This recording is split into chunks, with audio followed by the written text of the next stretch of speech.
The Online Business Exchange was a two-day live event presented by the Business School at the Open University. During the event, there was live chat and forum discussions. The live chat is now closed, but we hope you enjoy the video that follows.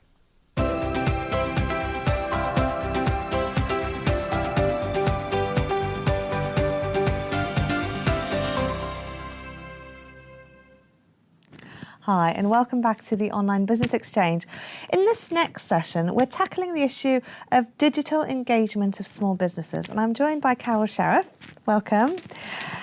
Now, you are the founder director of Wilson Sheriff, a small consultancy specialising in collaborative projects, and you support businesses for good digital networks of small businesses, and you're interested in socially responsible business practices. So we've got a lot to cover within this session.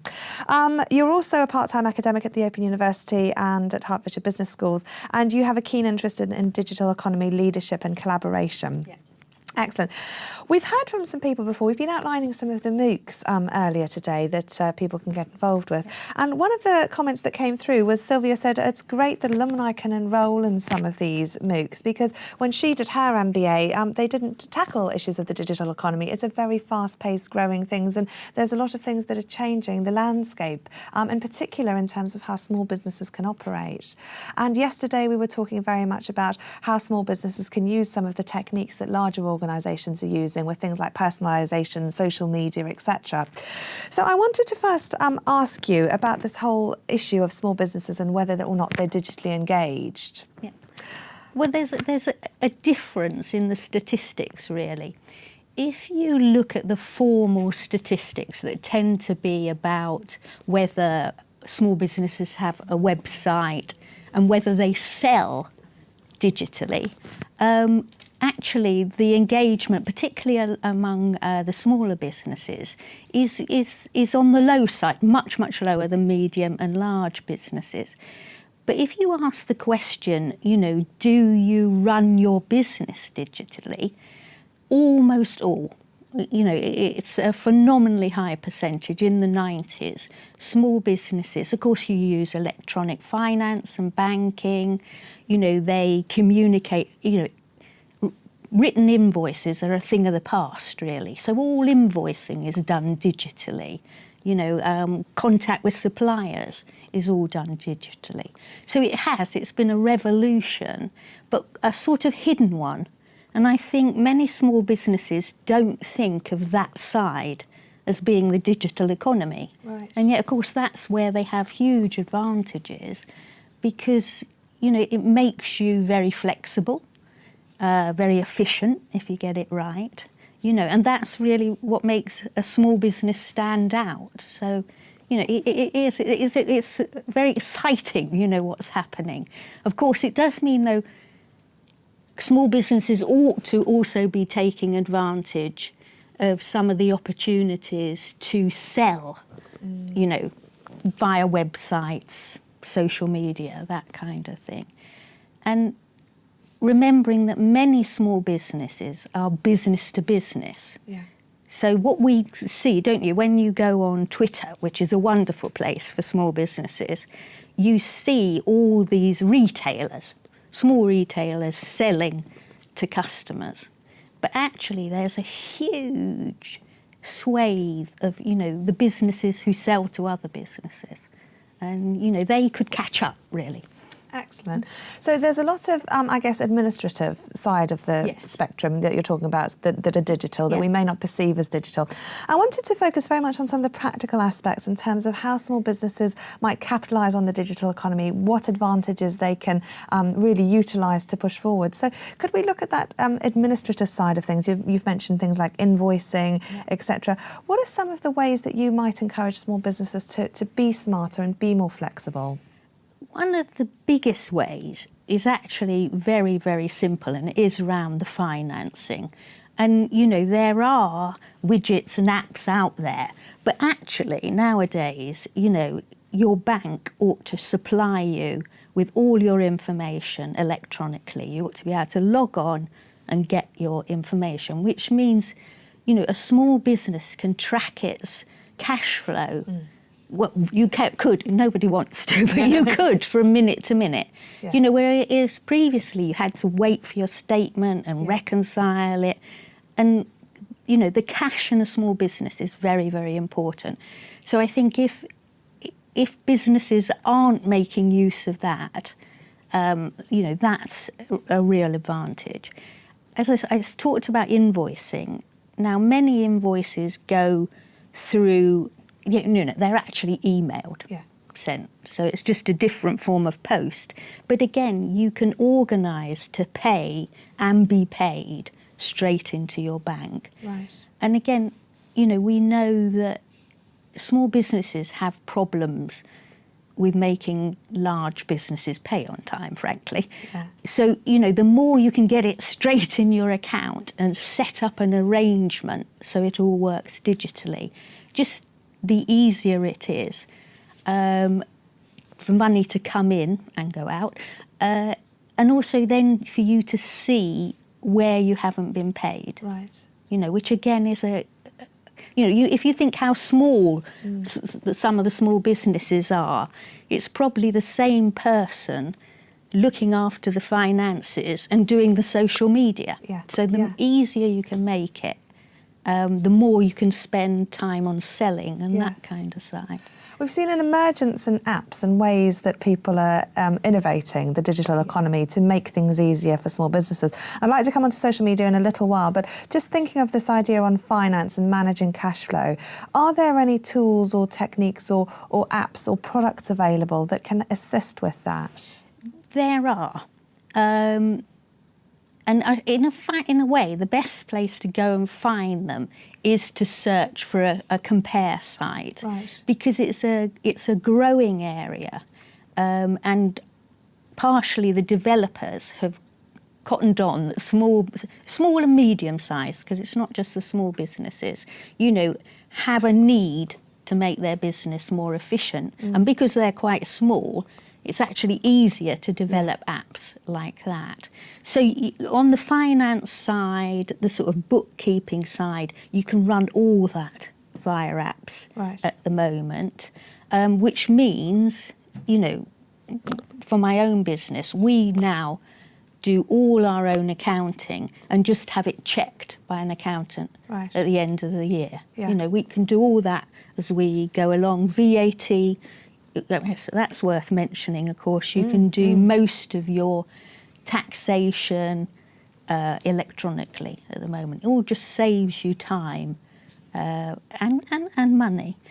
The area that is developing in terms of apps, but I think is still an issue for small businesses, is around the sort of what would be customer relationship management side of it. And partially, I think this is because for small businesses, they never got the hang of the old system. Do you know what I mean? Because, again, it's about the breadth of the job you have to do. Yeah. So it's probably the owner or a senior manager who is doing, you know, the customer relationship. And they have to both be strategic and know how to work this app. And at the moment, the feedback I have is those apps are still a little bit, they're not quite made for small businesses yet. Right. I mean, hopefully, having said that, someone will come in and say, you know, there's a fabulous one. Yeah, no, absolutely. But, yeah. And if anyone at home has any ideas about apps that they find particularly useful, do pop those in the chat box or send them to us via Twitter. The hashtag is OU_exchange, and we'll mention some of those. Yeah. So, in terms of the customer relationship, you know, some small businesses are very good, like you say, at providing or encouraging feedback, sending automated emails. If you've got my product, did you like it? Please give me positive feedback, etc. But you're talking about the customer relationship in a slightly more broad sense, aren't you? Yes. So almost the support function. So the ability to know, you know, the demographics of your customers. You know, who's selling what. I don't know whether I should mention Amazon, which is a huge We have been all day, yes. Good. But I think, you know, the ability of Amazon to say the last customer, Yeah. Ordered this and they bought that and they Yeah. also looked at that. That would be wonderful if small businesses could do that. Yeah. And of course, the technology is there for them to be able to do that. Yeah. But sometimes they haven't yet. They may have the knowledge in their head, but they haven't got it into technology that can Yes. automate it. So And we were talking the other day about how sometimes when we are priming things, they can be inappropriate, and how sometimes you either need to get it very, very slick in terms of profiling what people are looking Yes. at online, suggesting feeds to those people and making them feel like there is a personal targeted marketing message to them as a consumer. But if you get it wrong, it can alienate people and it can make them just feel, someone's watching them. Yes, yeah. No, I think that's... And, again, if you think about it, one of the great strengths of many small businesses is that you get a very personal relationship, and you often meet the manager, the owner, that kind of thing. So you want to keep that, but take advantage of digital tools. Yeah. And I think that's still quite difficult. Yeah. Certainly my own company, we are business to business. Yeah. So getting different messages for the different people within the same, because we trade with large organisations. So we're a little organisation trying to communicate with all these different parts of a large organisation. And that can be baffling, Yeah. So there are different things, I guess. You're mentioning business to business, business to consumer, and the digital economy would have very different implications depending on which sector people are involved with. And we've spoken about some of the tools and managing finance and cash flow, etc. Can we look at social media? And this would be more relevant, I suppose, to business to consumers in terms of how they're managing social media, various techniques that the digital economy can, offer to small businesses to enable them to develop this relationship then with their end user. Yeah, I think just to start with, the business to consumer is much better developed. But what's really interesting is business to businesses are beginning to adopt those kind of ways of talking direct. I think if you see it as talking direct to your customers, that's really helpful. And so it is the personal touch that matters. But again, for small businesses, the same person probably has to be quite strategic and think, what's our objectives? What do our customers want? How are we going to, communicate this to them? And also has to be quite operational, like what are we going to tweet today? Yeah. So there are tools you can use, particularly if you're running, possibly several Twitter accounts, Facebook, LinkedIn, and small businesses are very, very active on all of those. So it's worth looking at some of the apps and some of the pieces of software that enable you to coordinate them but you're still doing it. Yeah. My personal view is you can tell when it's totally automated. People know when they've got an answer that everybody gets by a machine. Yeah. And I think that becomes less effective the more it's done. So you kind of also always got to keep a little bit of that personal side of it. Yeah. But that doesn't mean to say you've got to be on social media all the time. Yeah. So there are ways you can plan that are really, really effective. We've had some really good suggestions for finance apps and marketing apps in the chat. So if you haven't yet engaged with the Watch and Engage, go back to the website and you'll be able to see some of the things people are suggesting. And you might also have some suggestions as well for managing your social media, various apps that you find good for your own business. So what's fantastic, sorry to interrupt, Karen, what was fantastic about that, of course, is some of the most innovative apps are developed by small businesses. Yes. So you're supporting your colleagues in using them, which is fantastic. We've had some people attending the Business Exchange who've been saying, I'm developing these small apps, etc. So you're right, it is a very growth area. And I guess a lot of these come out of problems.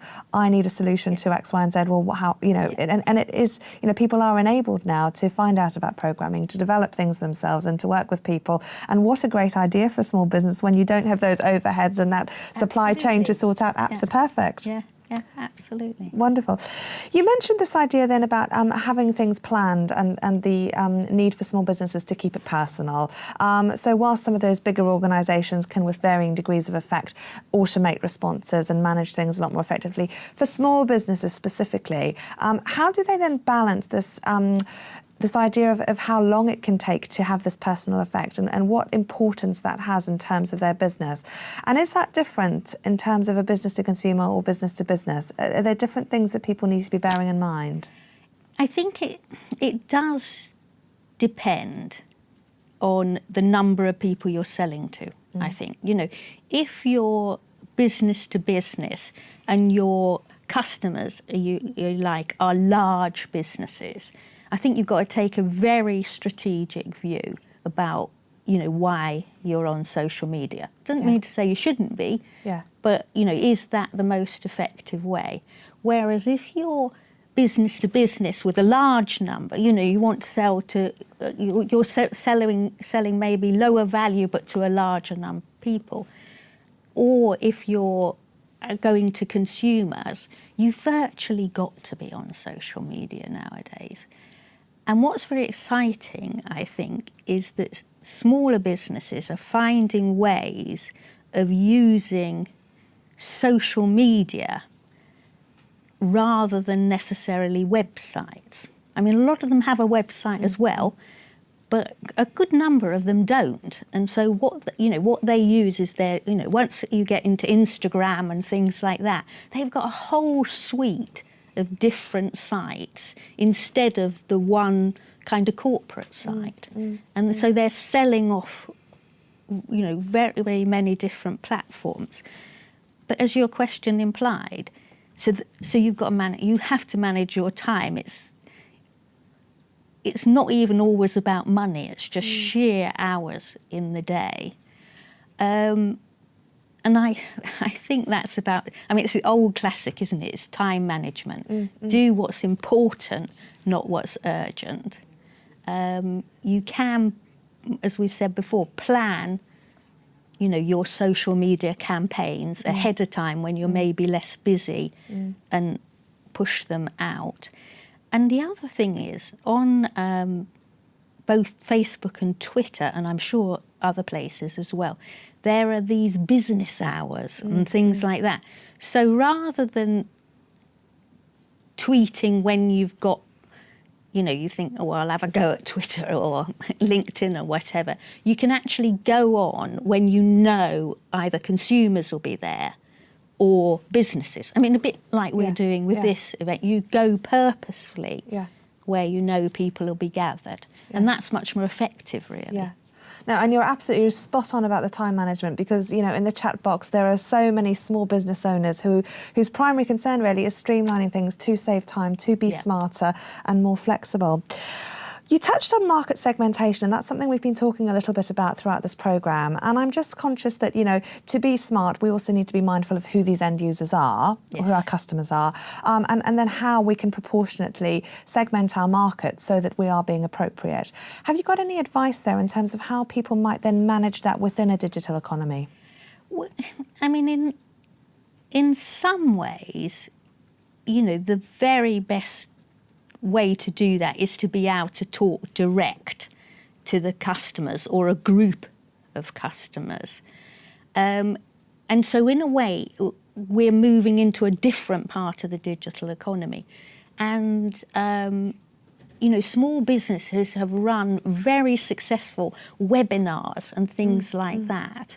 Not just where they're broadcasting information, but when you've got live people there in real time, giving them feedback. And of course you can do those publicly, but you can also do them privately and ask what do they think, we've got a new idea, what do you think about it? And, all the things that we may not think about, like you can show a product you're developing or a service you're developing, using video, using cameras in real time. You can stream it all. And of course, if you're after a young market, they know it's better than you do, particularly if you're my age. So they will actually help you, not only with your products and service and where you're going, but with your digital tools as well. So it's kind of a real win-win. You can do that. I wanted to also touch on the idea of things that may be not so positive as well, that are of concerns to people. Things around digital security.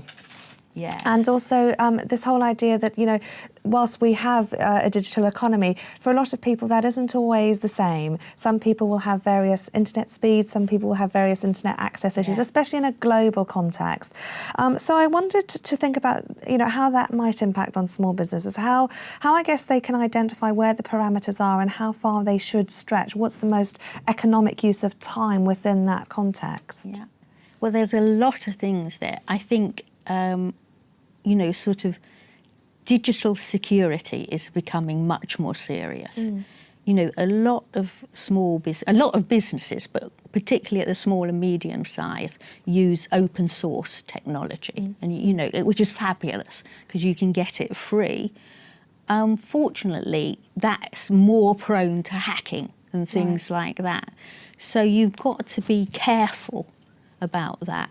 There's also some signs that, I guess they're criminals, aren't they, are targeting smaller businesses because by and large, big business has been able to, put security around themselves, and smaller businesses are still very vulnerable. So you do need to look at that. And I still think, for me, again, it'd be nice if we got some advice as well. For me, I've taken expert advice on that because that's just outside, it's the scope of what I know. And, in setting up, we're just in the process of redeveloping our own website, and being able to make sure that is secure is not something we can do ourselves, quite frankly. But again, there may be people who say, "Oh, go to this, and it'll help you." And again, with banking, you've got to be, but the bank should ensure that your money is safe. But you've got to ask about that. One of the things, and I think part of the reason for some of the development of these MOOCs that the Business School are offering, is that there is so much new information that small businesses need, in particular, need to get to grips with, especially in a digital economy that is changing so rapidly. And so people are upskilling themselves. Often they're thinking, well, I could go and do this. We're enabling a lot of businesses through things like MOOCs to be able to get that knowledge themselves. But like you say, time management is an issue. You can't do everything. So how would you recommend small businesses can prioritise some of these aspects? What would you say is very important to keep in mind, but possibly farm out? That is almost impossible to answer because it so much depends on your business. I think there is evidence that a small business with a strategic plan is more successful than one without one. It's what the OU teaches, so it's very good. But that it isn't just educators saying that. There's some research behind it. So the most important thing is actually you have a strategic plan for your digital engagement. So as we were kind of talking about, if you want to sell more, to people that you can reach, through social media. You don't actually need to do a website and social media. It may be that you want to expand your social media. On the other hand, it may be that the social media isn't quite right for you, if perhaps you're business to business, and the website is much better for you. So it's making those decisions. And I do think it's also remembering that it's in the back office that a lot of these advantages can come. So you can actually free up your time and your money You know, so then you've got little bit more space to do the new things. And I suppose the other thing about that is small businesses are usually selective, although we have a bit of tendency to, when one small business does something, we think, oh, isn't that exciting? And we all pile in behind it. But, you know, we're used to doing things bit by bit, and I think you have to do that with, you know, digital tools as well. Don't be tempted into doing everything at the same time. Although with that in mind, there is this pressure for many small business owners to think, well, I must do everything, I must oversee everything and be involved with everything. And this, I guess, pressure, of trying to keep everything ticking over whilst looking to the future and being innovative. Yeah. I mean, you know, what my own business has done, which I think has worked very well, is, you know, we've taken on younger people because, you know, that's what we want to do and bring people through our business. And of course, they are much more fluent, not necessarily with business, but what you can do digitally. Right. And that's, again, a nice sort of win-win, because they've got something to offer you when we're kind of saying to young people, oh, you don't know about business, you've not got these skills. Well, in this area, they have. You know, and we know how important it is to be able to talk to people at an appropriate level on social media and to understand how rapidly things are changing. We've only got 5 minutes left, and I wanted to touch on this area of social responsibility and how that can operate for small businesses, because it's a very interesting idea. I really like the way that businesses can, especially small businesses, can get involved in the community. There can be, you know, an impact, and they're offering something very different. And it's also, I guess, playing on the unique selling point of being a small business that larger organisations can't do, certainly not with the same credibility or honesty, I guess, that small businesses can actually inject into communities. How does that work, and how does that, I guess, ultimately increase profitability for small businesses? Well, we actually started, our campaign is In Business for Good, and we were playing on that in business for good, i.e. longevity, and also for social good. And we started that actually, you know, during the last recession, again, because there was good evidence that small businesses that went a bit above and beyond actually did better. And one of the reasons is because you get a lot of community feedback. That helps you recruit, because you're often recruiting in your local community.